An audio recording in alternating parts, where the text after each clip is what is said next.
Behold, he cometh with clouds, and every eye shall see him, and they also which pierced him, and all kindreds of the earth shall wail because of him. As birds flying, so will the Lord of hosts defend Jerusalem. Defending also, he will deliver it, and passing over, he will preserve it. For as the lightning cometh out of the east, and shineth even unto the west, so shall also the coming of the Son of Man be. For behold, the Lord will come with fire, and with his chariots like a whirlwind, to render his anger with fury, and his rebuke with flames of fire. For by fire and by his sword will the Lord plead with all flesh, and the slain of the Lord shall be many.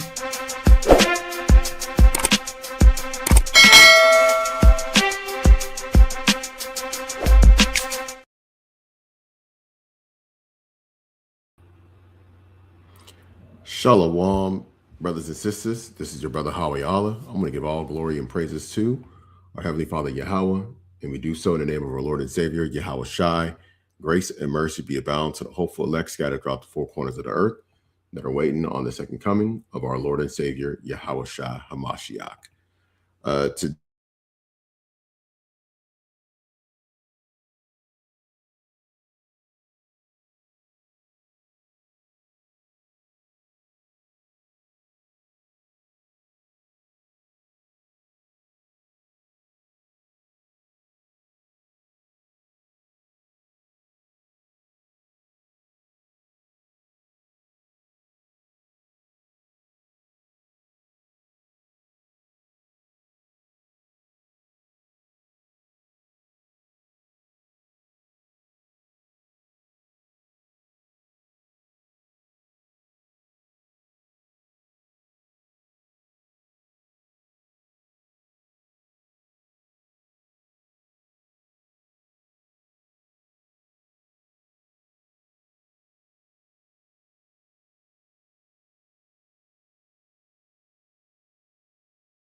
Okay, this is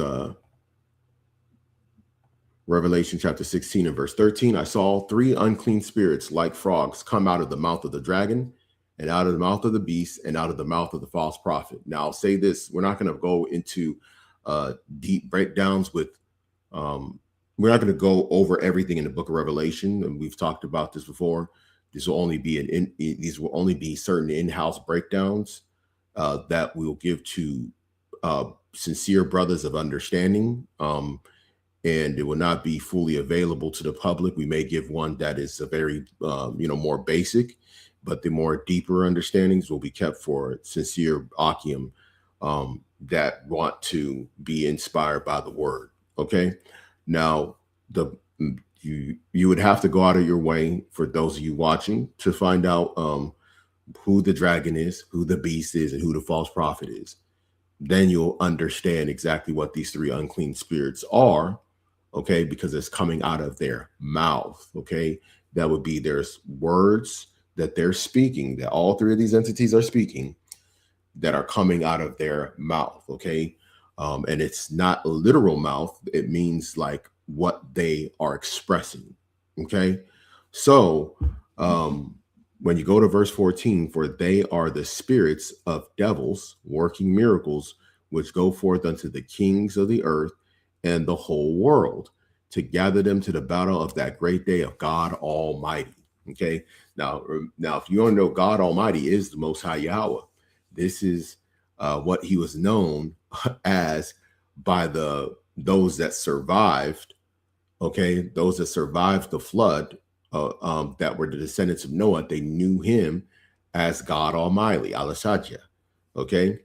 So that is why that same name is coming up, because it's a name that signifies or personification that signifies judgment. It's like an AKA. Okay. And AKA is like, Notorious B.I.G. and then you got Big Papa, Frank White, right? So you have another moniker, so to speak. So that's the other moniker of the Most High, is God Almighty. Okay. And so this symbolizes judgment coming. Major judgment coming. Now, when you go to verse 15, it says, behold, I come as a thief. Blessed is he that watcheth and keepeth his garments, lest he walk naked and they see his shame. Okay, so basically you have to be a watchman. You have to be on watch and on guard. And we know that the world that we're currently in is built with many distractions. Okay, and this is the reason why even you got some people, they're so clueless. They're going to the gas station and the gas is going up, and in their circle of people that they deal with, they don't even pay attention to a lot of these things. Okay, they're paying more attention to, other forms of entertainment. They really don't even care to even dig deeper into situations. In fact, they're told what to believe in by the mass media. Okay, they're listening to, Republican or Democratic puppets that are giving them one narrative or the other that they hold on to, but they don't go into the reason why truly these things are occurring.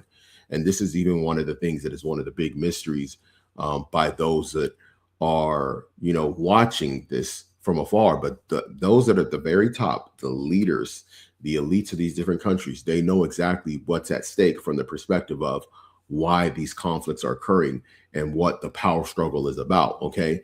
And then, as we know, this is a divine, setup of the book of Armageddon, because even though it has been written, they can't avoid it. Okay. And many of them are just playing right into exactly what the prophecies say. Okay. And it shows you that the Most High is the one who's the director of all of this. Okay. He's the producer, the director of all of this. And there's nothing that people can do about it, because who hath resisted his will? No one. Okay.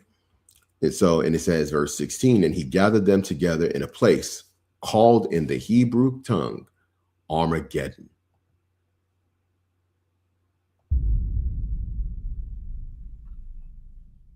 Okay. So he gathered them together in Armageddon. This is mountain of the troops. So basically all these troops are going to come there. And I've talked about it before, breaking down different aspects of, why they're converging upon that land. Okay. Which, I've referred to as the trap of oil. Okay. As you know, the rise of what was known as industrialization led to the increased need for fossil fuels. Okay, and that has led to countries relying on this, not only just for their advancement of different things, use of automobiles and planes and trains and electricity supply, but this is also important for maintaining security. It's also important for even getting certain resources. Many industrialized countries, they access water, and their water is tied to different means of energy sources that pumps the water through these different pipes and filtration systems that lead to the tap in all these different cities around the country in a lot of these areas, right? So it's even deeper than what we even think. Okay. A lot of the petroleum products are used in various areas. It's not just for fossil fuel, but even for plastics. Okay. And you can imagine, if you look around your house, your vehicle, you go to work, you'll realize how many things are actually made out of plastic-based products or that come from petroleum resources. Okay, so a lot of people don't know what's at stake is basically the future. Okay, this particular war. The reason why Armageddon is going to be such a big war, because for all these different nations involved, this is going to be known as an existential threat. Okay, and if you ever follow those that are in the political sphere, especially those that deal with things such as war, okay,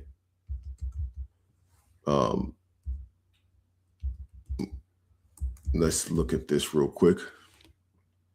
In fact, what am I going to do?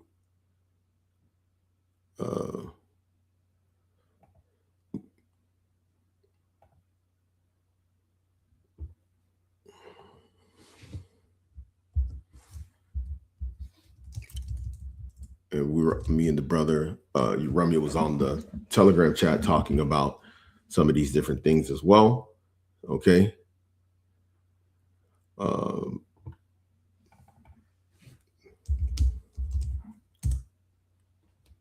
Oh shoot, hold up.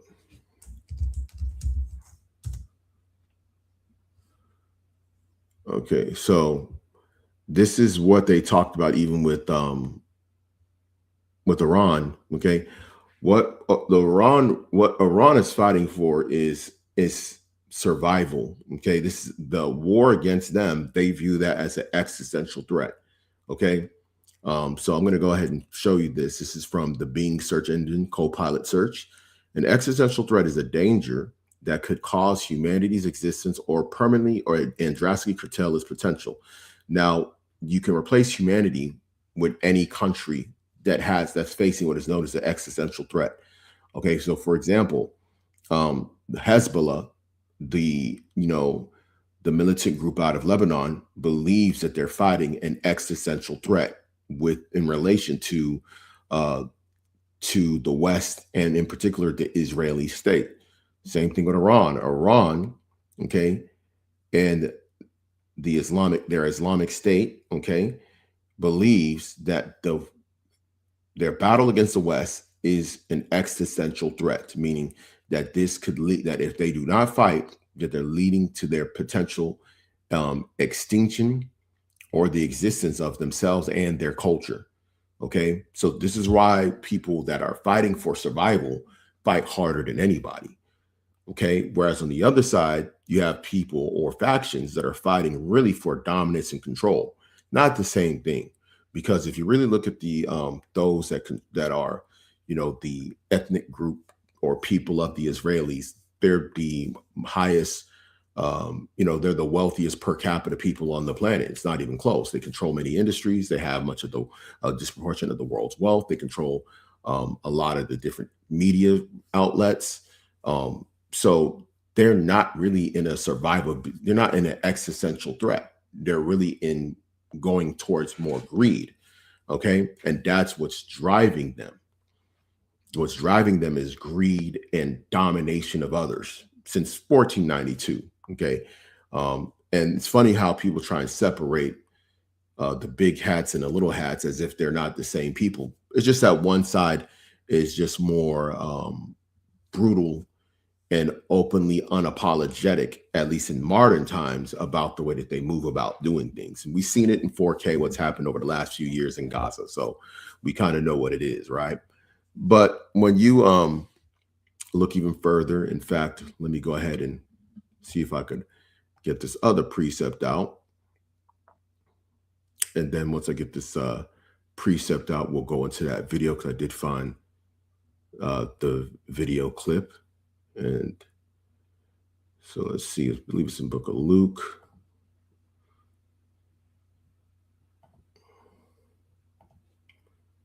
This is red letter, okay, from Yahweh Shai.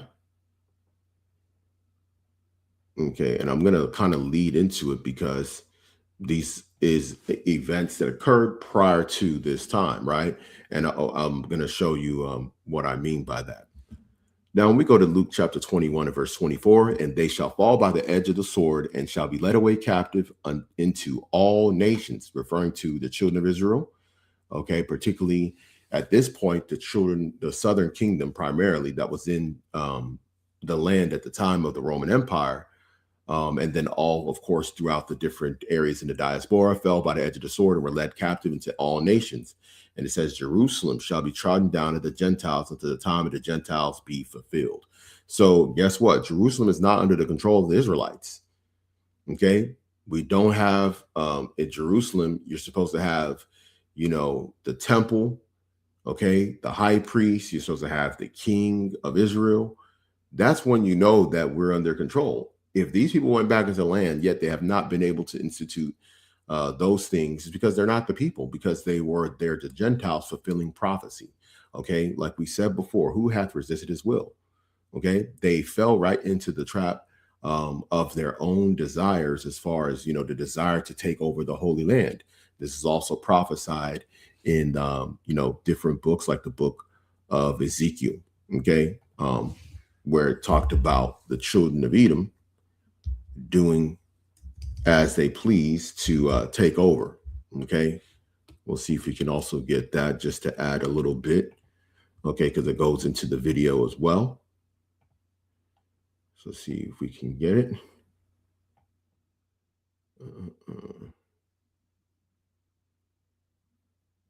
All right.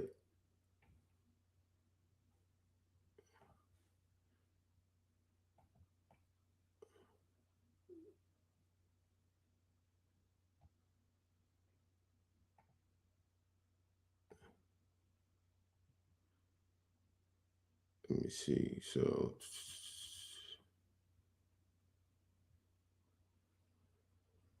okay, so, and this is successive prophecies. If you actually read the book of Ezekiel, after when you get to certain chapters, it starts to be successive prophecies, meaning prophecies that are happening one after the other. So one of the things that happens is, prior to the awakening of the elect of Israel, Edom would have to take over the land.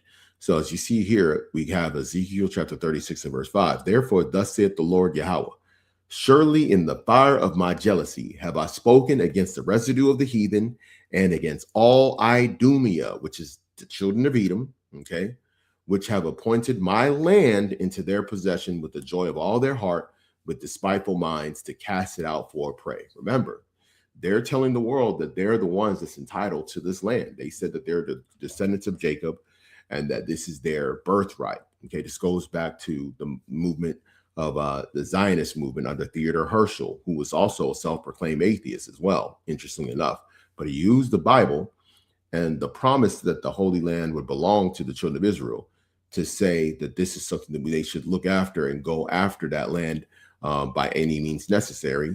And of course, if you go over time, certain events occurred in the late 1800s, going into the 1900s, led to World War I. World War I led to the Mandatory Palestine, known as, the Balfour Declaration, which the British controlled it after they got it from the Ottoman Empire.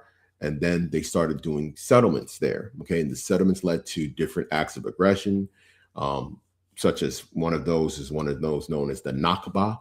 Okay, the Nakba, the Nakba, which is what's known as the is a catastrophe for the Palestinians because they were driven out of their lands. And this is where a lot of them ended up in places like Jordan. And then some of them ended up, of course, in the West Bank and modern day Gaza. And of course, the whole partitioning of the UN partitioning of the land of 1947. Okay. And then, of course, the Declaration of the State of Israel in 1948. And the rest is history. We've kind of been in ongoing conflict really for the last 100 years within what people known as the Palestinians and the Israelis. Okay. And that is a contested area. Now, what has been happening is over time, what has been found out is that they didn't just want that land, because remember at the time, even though there was different people saying it back then, remember, this is pre-internet. It was written, a lot of the Zionists that were a part of that always believed that they needed that whole section from the river to the Euphrates. And now it's kind of known more openly about this Greater Israel Project. And now it's threatening the other Arab neighbors, as we've seen as well, okay, which leads to certain confusion that a lot of people kind of don't get when they look from the outside looking in, especially when they see the relationship between Jordan, Egypt, Saudi Arabia, and the other Gulf states as their partnership with the West, primarily through the petrodollar, and also their seemingly friendly nature, or you could say more neutral position with the Israelis in that region. Okay. So let's go ahead and go further down. And as you see here, it says the return of Christ. Now, this is after that. Okay. So in verse 25, it says, and there shall be signs in the sun and in the moon and in the stars, and upon the earth, distress of nations with perplexity. Okay. The distress of nations is going to be the scarcity. Okay. Meaning that there's going to be constraints and scarcity among the nations. Okay. It's going to be decreasing in food supply.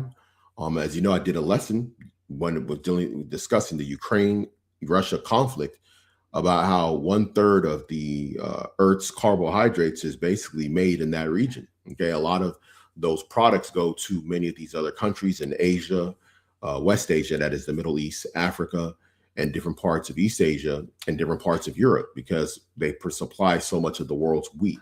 Okay, Ukraine is known as a breadbasket, as you know, because of the war. There's constraints over there. Then you have to factor in energy supply. Okay, the lack of energy, if there's no exporting of oil around the world, and that constraint in the Strait of Hormuz continues, then there's going to be more distress upon the nations. Okay, and this is going to lead to more, uprisings among the people. It is also going to lead to more of a posture towards war. Okay, to end the suffering that would be coming.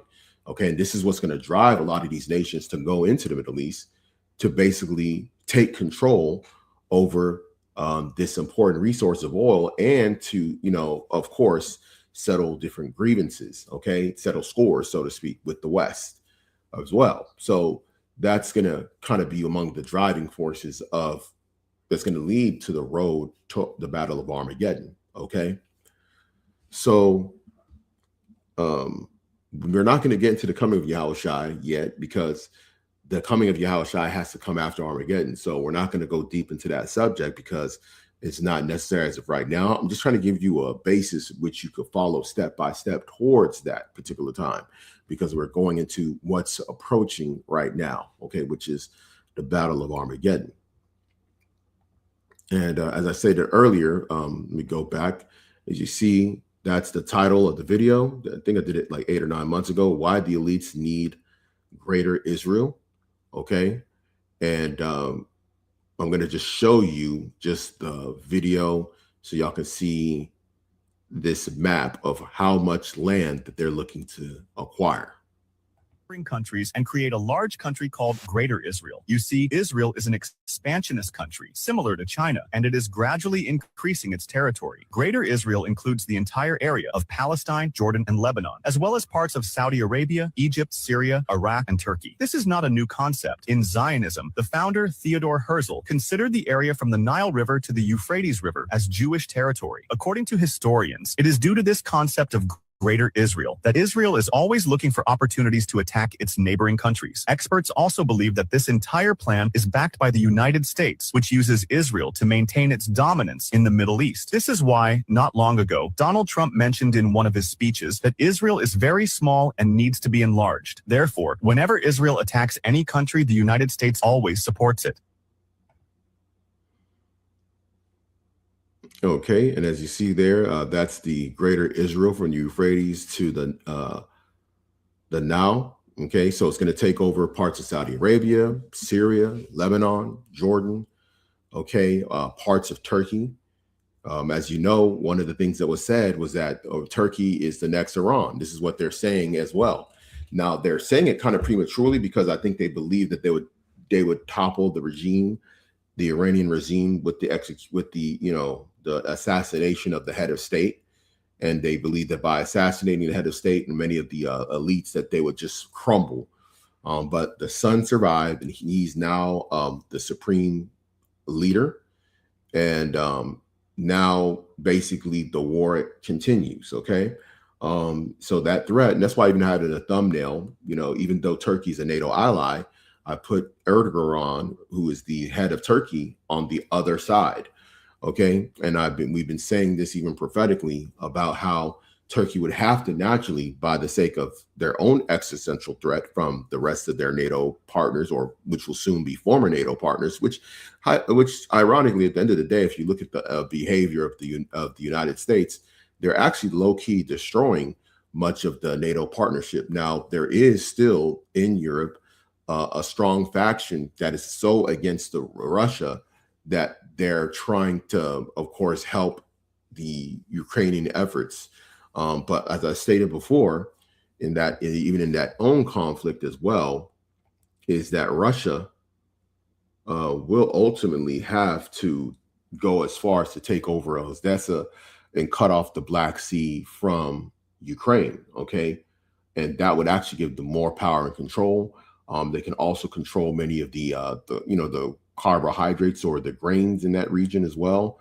And that can give them another tool that they can leverage against the rest of Europe, okay, and other parts of the world. This is a very important thing to understand the power of Gog and Magog and the rise of Gog and Magog, okay, because for many years, the United States and the West has tried to paint Russia as basically a country that's just a gas station with missiles. That was the concept that they were trying to give us, that they didn't have any other things that they were offering the world. They didn't have strategic abilities on a political level to, checkmate much of the aggression of NATO. Okay, and remember, NATO or most of Europe is under the 7 heads and 10 horns. Okay, as prophesied with the whore that ride at the top of the beast. Okay, many of you already know who the whore is and who the beast is, and the likeness of the 10 horn with the 7 heads and 10 horns, as was prophesied in the book. And so this faction and the end of it, likened unto bear, is literally showing you how things will play out, okay, prophetically. And if you kind of want to know more, you got to go back to some of our old videos to kind of piece some things together. Of course, brothers that are in contact with us on a regular basis, they'll get certain information as sees fit, but this is a public platform, so I'm going to kind of keep it more on the public level discourse when it comes to this. Okay, so let's see if we can find one of these videos. Just bear with me for a moment.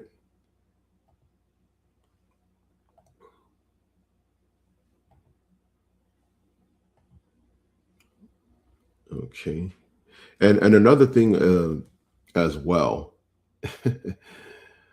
One of the things that's very interesting is a lot of the information about the current conflict is being heavily censored.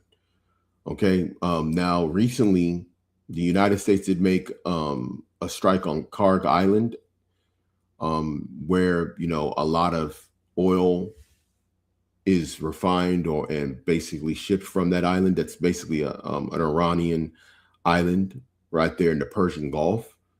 And the United States struck it. I guess they said some military sites. As you know, the Strait of Hormuz is heavily contested.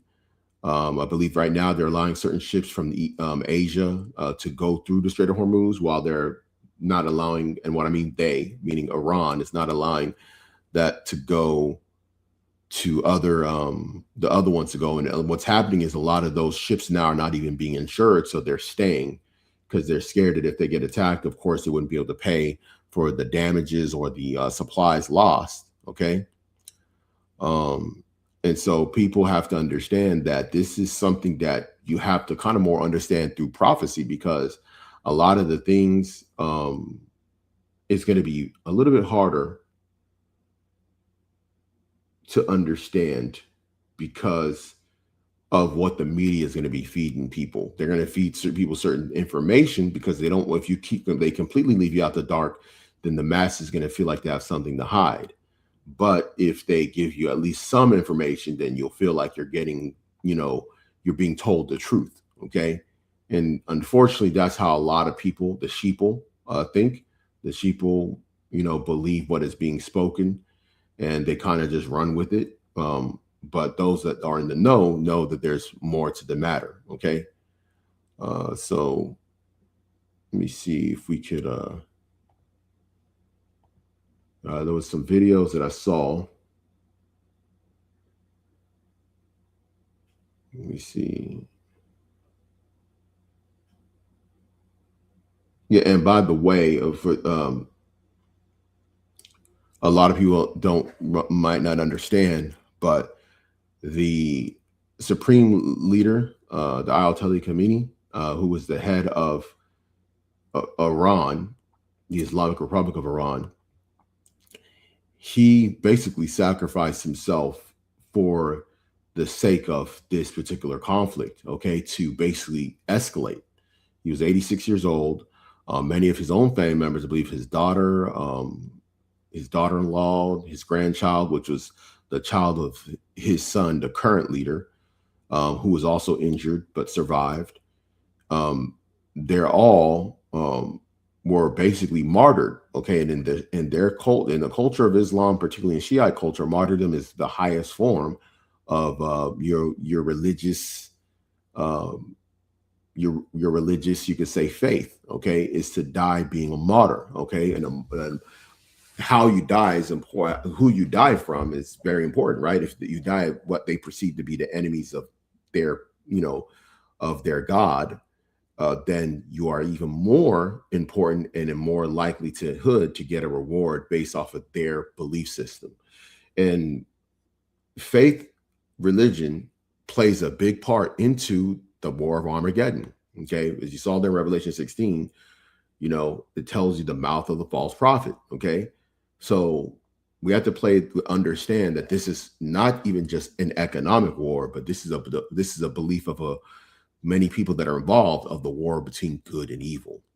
Oddly enough, on the other side, you have what's called Christian Zionism, which plays that part on the other side, where they believe that the evil is coming from the Middle East or from Arabs or Persians or pretty much the Muslim world in general, or anybody that's non-white, because of course this includes China. This includes their hatred of Russia, or what they perceive to be people that are not really quote unquote white. So you know how that go. So let's see if we could try to see if I can find some of these videos. There was a few different videos that I had watched. Oh, why is it doing this? Hold up. I'm actually trying to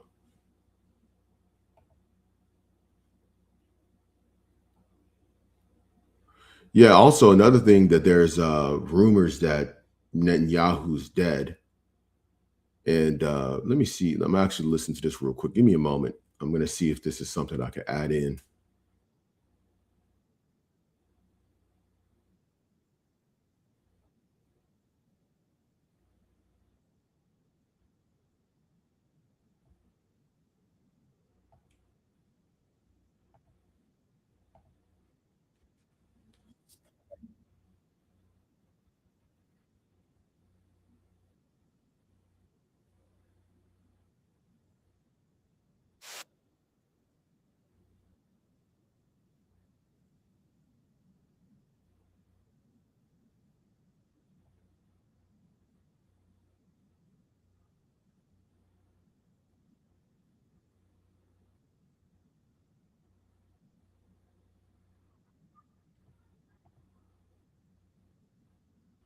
Okay, so basically, I was seeing this clown, even though he be having some good information. Myron Gaines from Fresh and Fit, he was actually in a live stream. One of the questions that he has on there on his live stream is Netanyahu dead? The brother actually, Yao Saab had sent me a video that was showing that I guess his residence was attacked, and there was rumors that he may be dead. But of course, we haven't been able to confirm. If he was, I think that there would be it would be a very interesting thing. However, if you look at it from this perspective, right, the agenda is the agenda, right? And we always stress that because a particular leader dies does not mean the agenda changes, because the agenda was even there before them. And because you have what's known as ruling elites focus on the agenda. Because they know that one of them may pass away for natural causes or assassination. So therefore, the agenda supersedes them, right? So we have to factor that in. That even if Netanyahu's dead, there's still a faction, because if you know anything about the Israeli politics, you have like hardliners that are Zionists that want to get this project done, okay, and they don't want to stop doing it. And this is like one of the reasons why they're so aggressive. And as you've known, if you heard over the years, I've always stated that, they have timelines for these things. Okay. They have like actual timelines, like a 2030 agenda. If you go back to the night of the election, when Trump was elected, we did a live stream. Go back to that. Okay. Go back to the November live stream of last, 2025. And listen to the live stream and some of the things that I said was going to happen during this administration, because Trump is known as a lame duck politician, and a lot of people think he's worried about being impeached. Like this is the reason why I see people, because they don't understand power, they don't understand how the Most High works, they don't understand how the global elite work, they don't understand how the Western elite work, they don't understand their objectives. They think that a person like Trump is going to be scared of impeachment, when he is there to represent a particular job. To the masses, he presents as being dumb and not knowing what he's doing, and as being unwise, but he can never go out of the objectives of the elite that put him there, okay? That are way richer and more influential, more powerful than he is, okay? Now, he gets his own cut for doing his part, okay?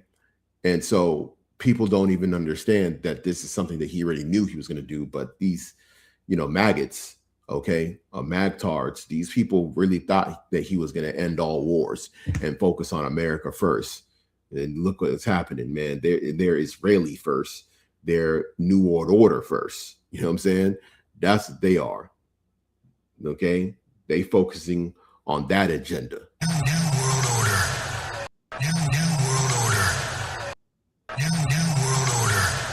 Yeah, that's what they about. Okay, they want to set up that NWO with the mark of the beast. Okay, so now I'm able to see. Let me close this window. I'm actually going to see. I had some liked videos and some very good, actually some of the best. What do you call it? Scholars of understanding some of these things. Now, what I'm going to do, I'm going to actually kind of give y'all an insight into, hold up. I need to go back to the beginning. Okay, so this is going to give you some understanding. I have to give you all the economic side of things of what controls these issues, okay?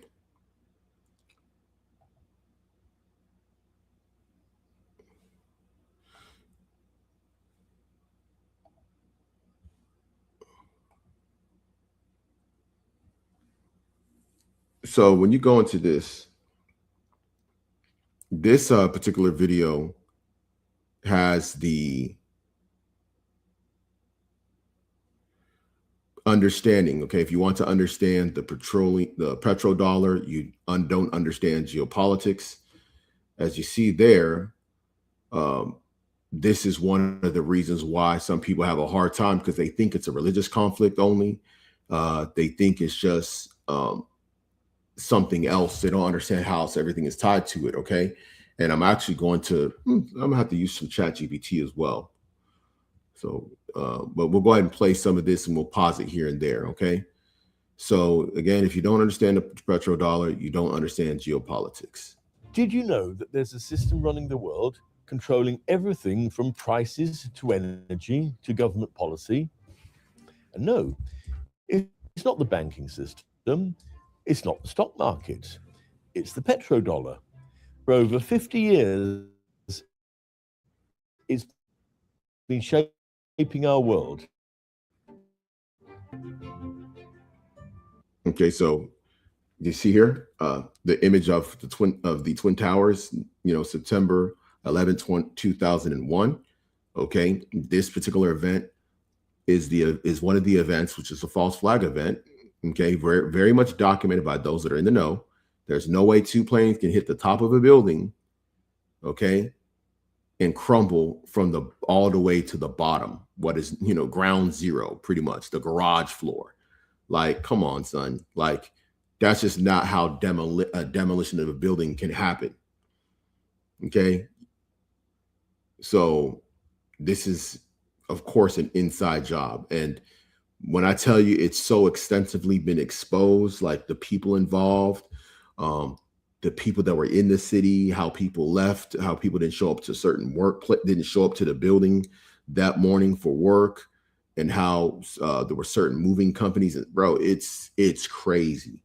You know what I'm saying? And unfortunately, there's really the whole documentary and all that information, it's not even on. You know what I'm saying? You got to go on like other platforms. You're not going to see that stuff on YouTube, bro. Okay? So that's all I'm going to say. So, what is the petrodollar? To understand the petrodollar, we first need to understand why oil is so important. We use oil to fuel our cars, planes, and ships, to transport people and goods around our countries. We use it to produce it. And that's what I was saying earlier. Plastics is also involved. Now, I'm going to do this because I don't want to make it too long. But right here, okay, we're going to see about the use of how the dollar came to use as a global currency, okay? This global market. To understand this, we need to go back to World War II. At the end of the war, while most of the world lay in ruins, the US emerged with its economy and manufacturing base intact. This led to countries agreeing to make the US dollar the center of the global financial system at the Bretton Woods Conference of 1944. This would be a new world order backed by the US dollar. The US promised that its dollars could be exchanged for gold, and so other currencies tied their currencies to the dollar. But in 1971, President Nixon decoupled the US economy from the gold standard. This was known as the Nixon shock. This transitioned the world into a fiat currency economy rather than a gold-backed economy. Okay, and see, that was the key. They came off the gold standard, okay? 1971. Now, you have to look at some of the events that occurred in the 60s that led to this particular thing, okay? Because there was a certain war, which I'm not going to go into, that ended in 1970, okay? you have to ask yourself, why were there weird alliances, particularly on one end against another side in that war that ended in 1970? Okay, something I'll probably discuss on another channel.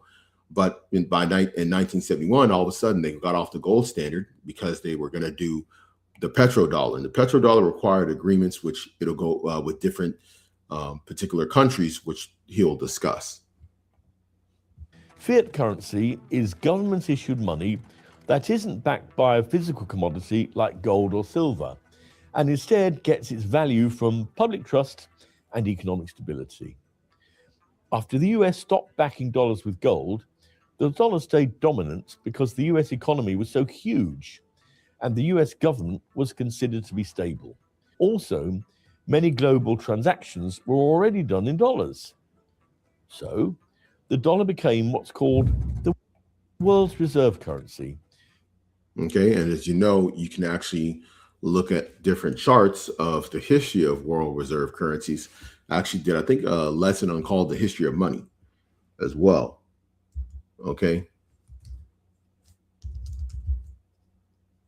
Let me see if we could at least find an image. I don't want to kind of go. Let me see if we can find it. Sometimes there's good images already out there where you could see it.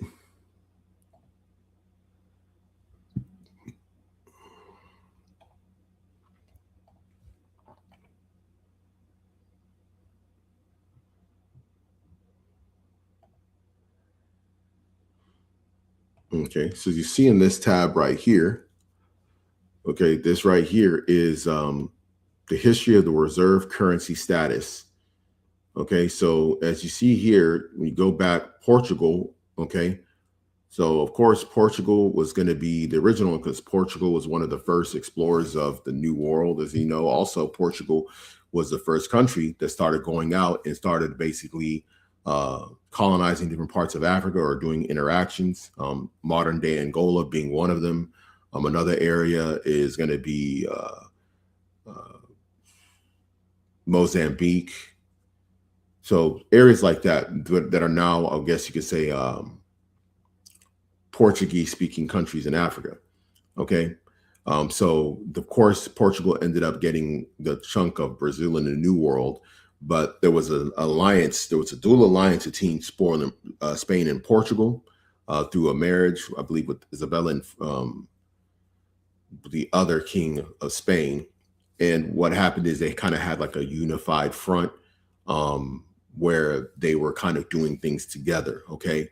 But ultimately, Spain became more of the stronger of the two and got a large chunk of the New World spaces. Okay.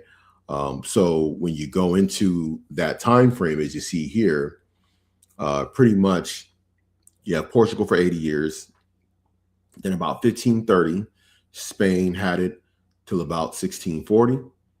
And then from 1640 to about 1720, like another 80 years, you had the Netherlands. A lot of people don't know that. Okay. So by this time, Netherlands had a nice amount of fleet of ships around the world. Okay. You think about Indonesia, you go down to South America, Curacao. Okay. They also had the, you could say the Cape, okay, or Western Cape over there in South Africa. The Boers, okay, these are the Afrikaners, by the way. So they had, you know, quite a bit of access to different touch points around the world, and thus making them, you know, a world reserve currency status during that time. Okay. And they actually were able to hold their own despite being somewhat smaller in population, but they're able to hold their own against the other European powers, which was leading to various conflicts before what was known as the scramble for Africa. Okay. Now, when you go into the next level, you have France. Now, France was the big superpower within the European continent. Think Napoleon Bonaparte. Think of, you know, that particular time frame of the Napoleonic Wars. Okay, I highly recommend y'all Google that. You can also see videos about the Napoleonic Wars. This is when France was the most dominant people in the world at that time. And then, you know, of course, their fall came with the Haitian Revolution, which led to them losing one of their biggest, revenue generating slave colonies in Haiti.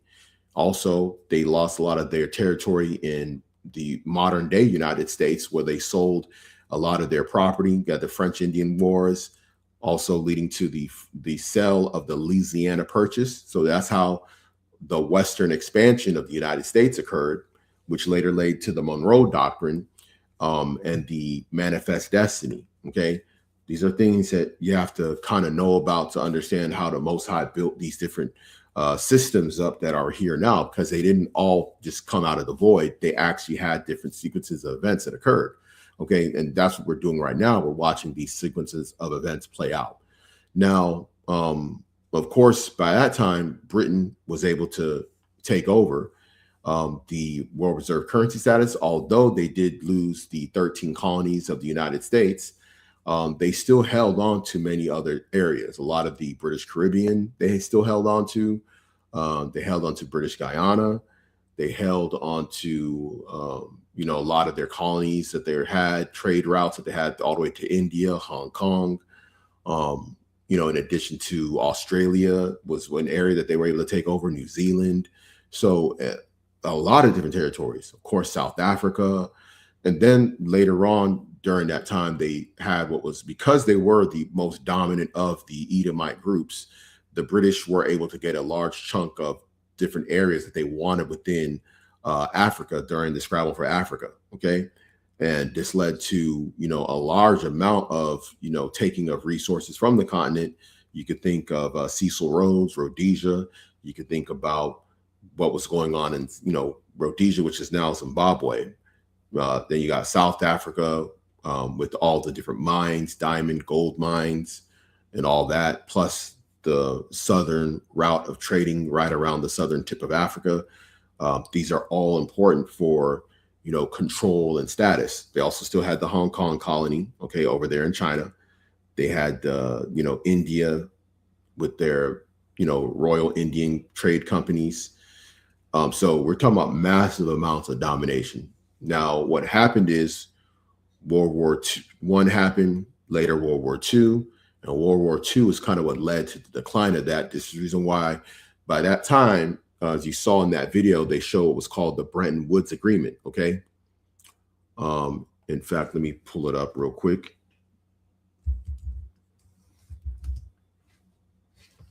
Because this is a road to Armageddon. All these things I'm showing you is not by accident. All these events are organic events that led to the road that is leading to where we're going towards right now. Okay.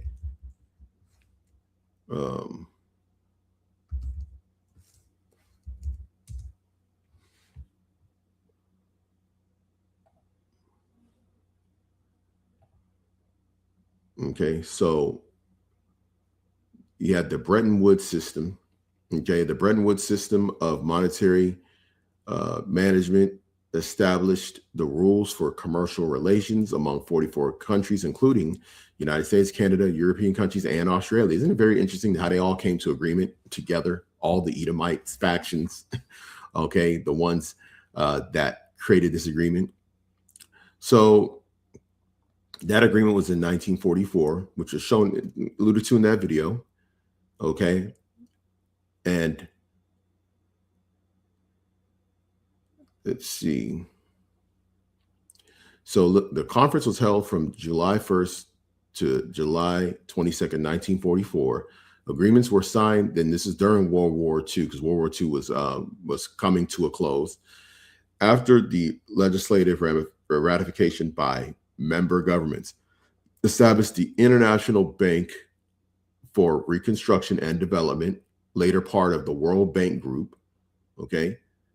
So this is how the World Bank Group came about, okay? And the International Monetary Fund, the IMF. This led to what's called the Bretton Woods System for International Commercial and Financial Relations, okay? And we've talked about the beast system being tied to these things, okay? This is why the countries that were named are part of the beast, okay? They're components of the beast. So they created the World Bank and the IMF, tied to the Bank of International Settlements in Basel, Switzerland, It's also tied to the whole talk with the World Economic Forum. You'll own nothing and be happy. In addition to that, you have what's called the CBDC, the central bank digital currency, which is basically a precursor for the market of beast. And we'll get into that because like there's levels to this. All right. So if you want to know more, go into that particular Wikipedia page and just get a summary, or you can simply Google search or watch a video and hopefully you'll get the right information. So going back to this other tab, okay, so it says here that now I don't know when this particular image came up. I think it's in 2023. So in 2023, this is when it came up. It says the United States has officially held reserve currency status for 79 years, okay, which would have been since 1944 under the Bretton Woods Agreement. Of course, they eventually switched over and made that currency what was called now the petrodollar, which is what that video was about, okay? So that is where we're at. And if you look at these other times, how many years did they last? And then ask yourself, why did they change to another group of people? Okay, now if you understand who controls money systems, okay, you already know. Okay, I think you already know who controls the banking systems. They would, of course, would be the ones that would more than likely inherit reserve currency status, but this time under a surveillance state, this time under the MOTB through central bank digital currency, which will be programmable money, okay? Meaning that not only will it know how much you're spending, but for what, and then those items and services that you want can also be rationed, okay? So this is all part of a bigger plan, plot and scheme, okay? So let's go ahead and go back to the video. Meaning countries hold large amounts of it in their central banks. But in 1973, the world experienced the OPEC oil crisis. This was when Arab oil-producing countries stopped selling oil to countries supporting Israel in the Yom Kippur War. Okay, so this is very important, right? Because oil and holding of oil is also one of the tools that these people have, although they're part of the petrodollar system. Now, as you see how the Arabs did this over the war, the Arab-Israeli war. Now, when you look at what's going on with Iran, Iran is doing this because of their aggression of the West towards them, okay? Including the United States, in order to gain political leverage. This caused oil prices to quadruple, leading to massive shortages and severe inflation in Western economies. In response to this, the US made a major agreement with Saudi Arabia, one of the world's largest oil producers. The deal was simple. Saudi Arabia would sell its oil only in US dollars. And this is the reason why the Saudi royal family is such a ally of the United States. This is the reason why on Western media, particularly in the United States, you will not hear the Saudi Arabia being called a dictatorship, a monarchy, that they're not for rights to free speech. Remember, for a long time, women couldn't drive, but how many women were actually protesting or saying things in the West against Saudi Arabia? You didn't hear a peep because they weren't told about it, and there was no negative propaganda against Saudi Arabia for these things. In return, the US would provide military protection and support. Now, this right here has been exposed. The military protection and support was going to be from who, right? Saudi Arabia's only main enemies in that region is going to be the Israelis and the Iranians, okay? The Iranians being Shiite and not Sunni, okay? So those would be their two main rivals, and the U.S. would promise to protect them. Remind you, this is 1973. As we've seen over the last few days or the last week, we've seen that the United States is not able to protect these Saudi Arabia nor their other Gulf cooperation partners, okay, the GCC, okay, Bahrain, okay, Oman, the UAE, Kuwait, they're all been under attack by the Iran because of their alliance with the United States, which is predicated on the petrodollar.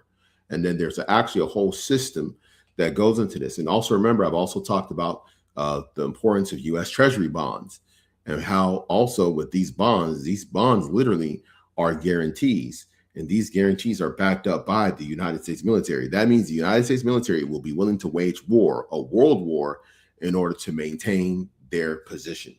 Okay. And it's kind of a ball and chain. It's like a yoke of basically guarantee that we will go as far to invade whole countries if we got to, which again, through the spirit, I told y'all brothers, through the spirit, that when you go to that money lesson, let me see if I can even find it.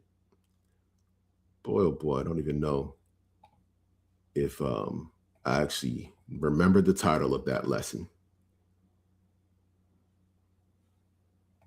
So many lessons have been done over the years.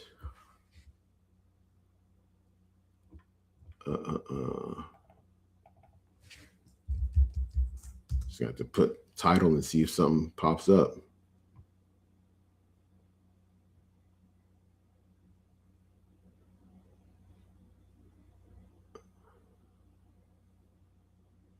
They give me an option to, because it was actually fairly recent that I did that. It's actually fairly recent, maybe over the last 2 or 3 years, that I think I did that particular lesson on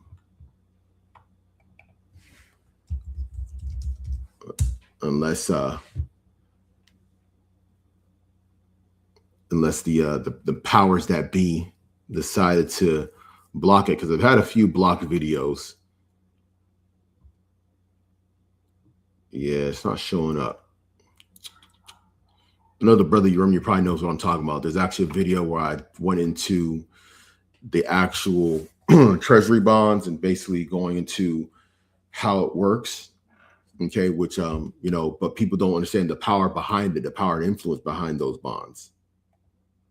Since Saudi Arabia was the largest of the oil-producing countries. When you hear anybody say the GCC, okay, the GCC is the Gulf Cooperation Council. These are all the places, okay, these are all the countries that it just so happened that Iran had attacked when those initial strikes, Operation Epic Fury, which is what it was called, when those strikes went out, that was among the strikes, of course, that killed the supreme leader, the Ayatollah Khomeini. Iran, okay, which is right here, by the way, they retaliated by striking all these different places, okay, attacking primarily their infrastructure and their oil installations, okay, because they, of course, are complicit by being allied with the West, particularly the Israeli state in the United States, okay? The other ones soon had to follow suit. This meant that you needed US dollars if you wanted to buy oil from most major producers, no matter where you were in the world. Here's the big idea. If every country needs oil, and oil is sold in dollars, okay, then every country needs dollars. Imagine you're a country like Japan. You don't produce much oil, but you need oil to power your economy. To buy oil, you must first get US dollars. Second, keep dollar reserves ready. Third, trade with the US or hold US assets. This creates constant global demand for the US dollar, and that demand gives the US major advantages. It keeps the dollar strong. Yeah, so as you saw there, they gave an example of Japan. And this is the reason why all these different nations are going to end up having to go to the Middle East and send their armies there. Japan will be there. See, when people think about the War of Armageddon, they just think about the countries in the Middle East. Okay? They don't think about the other countries, okay, who will bring their troops. They'll have to set up shop in certain areas, and then they're going to have to basically, march their way towards that region. Okay. One, because of, the air defense capabilities, also will hamper certain military objectives. You also have the use of drones. In addition to that, you'll have the supply of resources, particularly fuel resources, being limited. Okay, which means that you're going to have to do a lot more ground battling. Okay, and let me actually see if I can find this precept. Okay, because I like that they brought up Japan, because it made me remember a particular precept in mind that is also found. Okay. Give me a moment, Akion.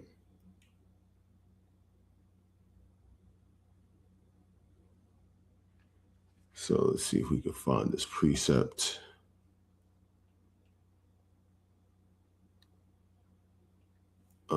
Because it was back actually in Revelation. Revelation 16.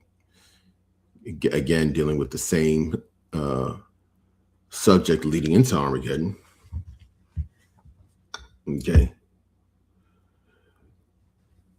I remember, I don't want to go too deep into the prophecies in the in the book of Revelations, because there's certain things I kind of want to go into, but I said, let me not talk about that.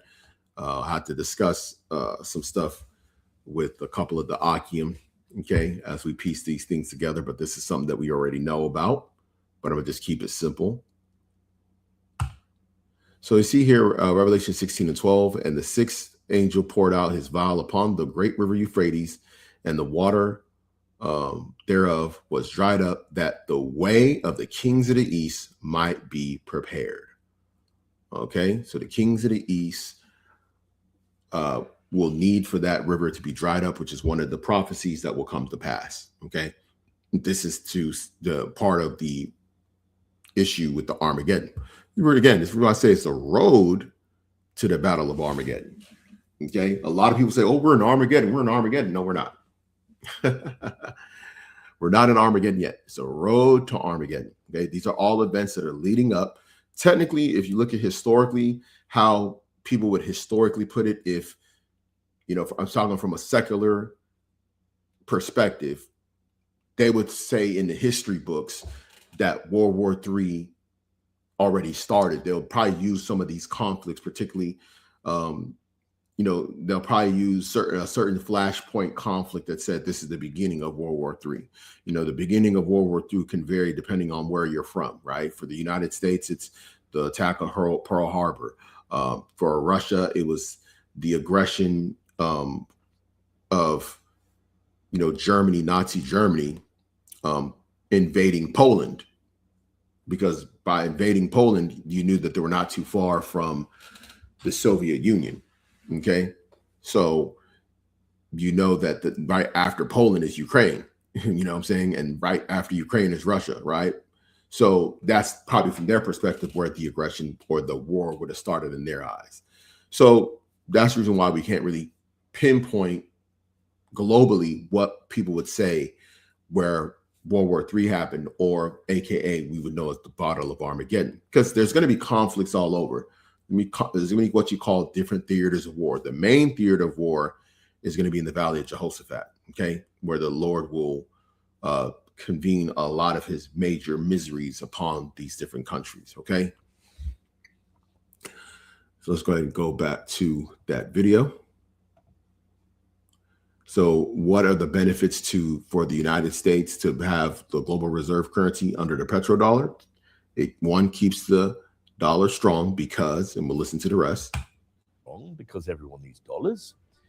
It allows the US government to borrow money more easily and at lower interest rates. And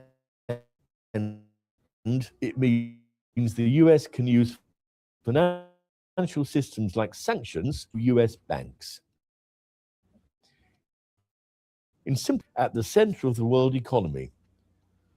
What happens to the oil money that the oil... And if you really look at the behavior of the United States and the Israeli state and how they work closely together, if you really think about it, the plan is to switch over the petrodollar and that status over to the control of, the Israeli banking state, which they already control, but we're talking about from a perspective of the center of gravity would be in Jerusalem. you know, it's so many multi-tiered layered objectives that surround that land and that area, and the objectives of the global reserve currency status, which will be under one world currency, under these programmable money known as the central bank digital currencies.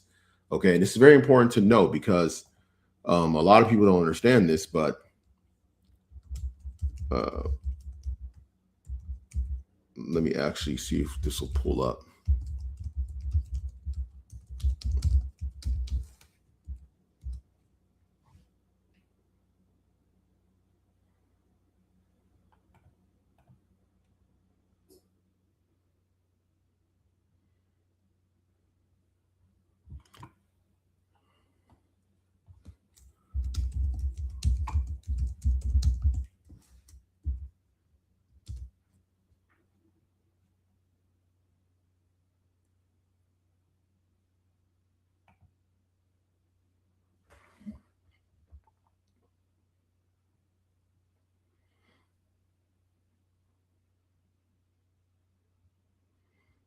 Yeah, so the CBDC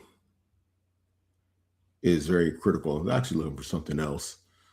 But actually I got something that I'm going to show from the chat GPT that I asked earlier. So let me go ahead and continue playing this. Oil producing countries receive. They don't just store piles of cash, they invest it. This is called petrodollar recycling. For example, oil countries invest in US government bonds. They buy American companies. They invest in. So, what's the future of the petrodollar system? In recent years, some countries like Russia, Venezuela, India, and Pakistan have tried to trade oil in other currencies like the euro or the Chinese yuan. This is one of the goals of the BRICS trade alliance, which is a partnership of countries that aims to reduce global dependence on the dollar. So, here's the million-dollar question. Why are countries that are hostile to the US still trading oil in dollars? Good question. Moving away from the petrodollar system isn't as simple as it sounds.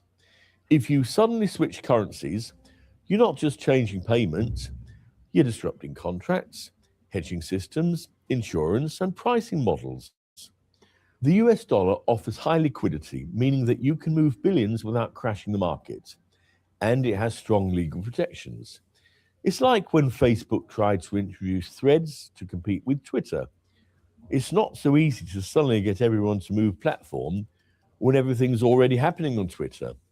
But China and Russia are reducing their dollar use selectively.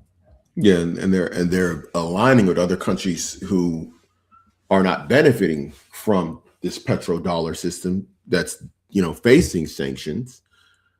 So if you look at who the sanctions are against, it makes sense. Now, remember, they're trying to prop up the petrodollar system, right? Remember, energy is very important. Energy is the lifeblood of the modern economy. It's literally the lifeblood of the modern economy. You need energy sources, oil and natural gas. Okay. Russia has both a large amount of natural gas and a large amount of oil. So they're able to use their oil resources and give it to these other countries. Okay. It's just, even if they're under sanctions, they're able to help them out. Okay. Now what I did is did this. Okay. I asked ChatGPT, provide the top 10 countries with the world's largest oil reserves. Okay. And as you see there, number one was Venezuela. Many people in America did not know this. This is the reason why the United States under Trump went and toppled the regime, okay, of Maduro, and basically have taken control of these large oil reserves right before they decided to, of course, wage a preemptive attack on Iran, which is number 3 on this list with 209 billion barrels. Okay. Now, when you look at Saudi Arabia is already under the agreement, as we saw in the video, right? They already were the main country under the GCC that had agreed to be in league with the United States, which of course caused the other GCC countries to follow suit. You see, of course, Canada, okay, which is part of NATO, also an ally of the United States. Iraq, which is one of the countries that was invaded, okay, under the Bush administration. Then you have Kuwait, okay? You have the UAE, you have Russia, okay? And Russia, of course, is one of the allies of Iran, okay, which is number 3. Then you have Libya, okay, that was invaded, toppled, okay? Of course, we know Muammar Gaddafi was the head of that country at the time. They've been toppled and pretty much compromised. And then the number 10 is Nigeria, which we know that there's some interference going on over there, as the United States did have a weird strike and left. However, that's pretty much a country that's in the hands of the West anyway. So they're kind of like a persona non grata in terms of influencing any major objectives on a global scale. But all these 10 countries here are either part of an alliance, okay, with against the West, which of course you have, which is Iran and Russia. At one point, Venezuela was one of them, but Venezuela has been taken over, okay, under the Monroe Doctrine, okay. So as you see here, it's very clear. The United States wants all these countries that are listed to be under their control. This is the reason why they attempted to even assassinate Putin. They want to topple the regime. That's actually one of the things that has been talked about openly in the West, is that they want Putin to step down and they want somebody who's going to do the bidding of the West, okay, and who's going to allow them to control all these oil resources. Because if they control all these oil resources, of course, they want to topple the Iranian regime. They want to put the Shah's son in, because he's going to give them over to the petrodollar system completely. Okay, right now, Iran has to trade in various ways outside of the petrodollar system. Okay, they have to do alternative means of trade in order to survive, because again, they're heavily sanctioned. Much like Russia, which is number 8 on this list, was heavily sanctioned. Remember, Libya was heavily sanctioned.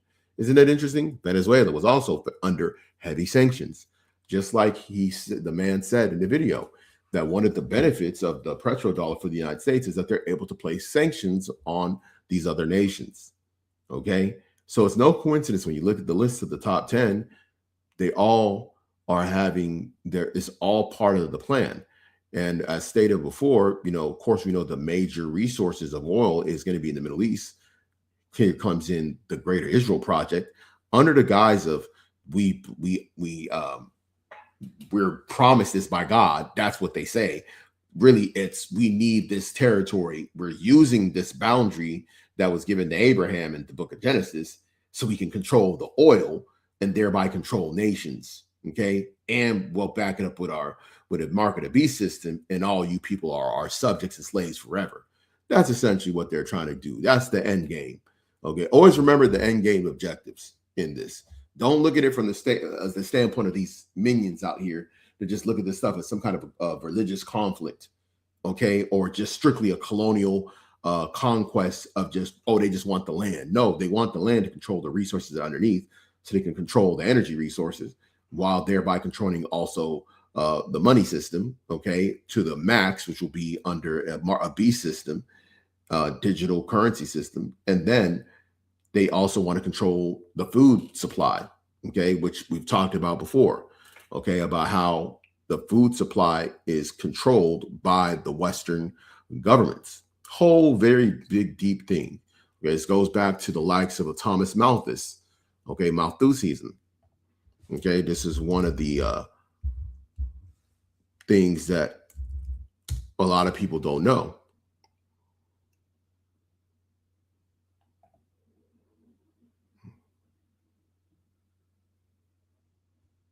Okay, because remember, one of the things, what's one of the objectives? To bring down the global population. Okay, I'm gonna just kind of show this real quick. The Thomas Malthus theory, Malthus's theory. Okay, in 1798 argues that population increases geometrically while food production increases also arithmetically. This imbalance inevitably leads to population reducing. Checks like famine, disease, and war, okay, positive or reduced birth rates, preventative checks to restore balance. This is one of the reasons why they went out of their way to try and create, they basically, socially engineered the population through feminism. They use different advances in, medical technology, such as the birth control pill. Okay. Also, you have, different means of extraction methods to terminate pregnancies, as we know, like abortion. So these things were created to reduce the population, to control the masses, they also control the food supply, and another thing to control the energy sources, okay, which is very important to them for global hegemony or maintenance of global hegemony. And this is the reason why you have these countries fighting. Do you think their people want to be reduced by outsiders? Do you think their people want to suffer from famines and things like that? Okay, especially those that are proud of their people and their culture and their heritage. They don't want it to disappear because a faction of people, okay, Esau Edom, wants to maintain control over the whole world at any means, even to the point of driving nuclear warfare, okay, which is eventually, going to occur, okay.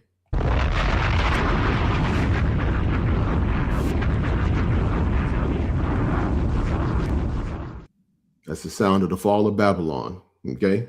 That's what that is right there. So let me see if there was anything else that we could kind of go into. Probably not. Let me see. We kind of touched on the economic side, or the currency, the food supply side, and why this is happening, why this is leading to the road for Armageddon. So hopefully it's edifying. We'll probably have to get to a part 2 on this. This will be an ongoing, of course, topic, as you know. So hopefully this is edifying to you, brothers and sisters. And again, I want to give all glory and praises to our Heavenly Father, Yahweh. We do so in the name of our Lord and Savior, Yahweh Shai. Grace and mercy be abound to the hopeful elect scattered throughout the 4 corners of the earth. Shalom.